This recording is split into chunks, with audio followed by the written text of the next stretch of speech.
ঝিনাইদহে নিষিদ্ধ ঘোষিত সংগঠন পূর্ব বাংলার কমিউনিস্ট পার্টির কথিত সামরিক কমান্ডার দুই সঙ্গী সহ দুর্বৃত্তদের গুলিতে নিহত হয়েছেন। শুক্রবার রাতে এই ঘটনা ঘটে।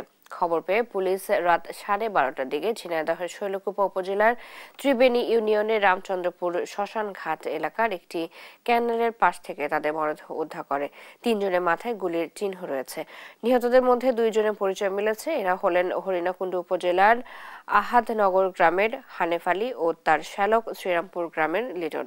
শৈলকুপা থানার ওসি মাসুম খান খবরের সত্যতা নিশ্চিত করেছেন। নিহত হানিফ মৃত্যুদণ্ডপ্রাপ্ত আসামি ছিলেন। প্রশাসনের মাধ্যমে জানতে পারি যে এখানে 3টি মার্ডার হয়েছে এবং হলো যে 2টা মোটরসাইকেল পড়ে আছে। ডেড বডির ঠিকানা আইডেন্টিফাই করেছে, তার নাম হানিফ।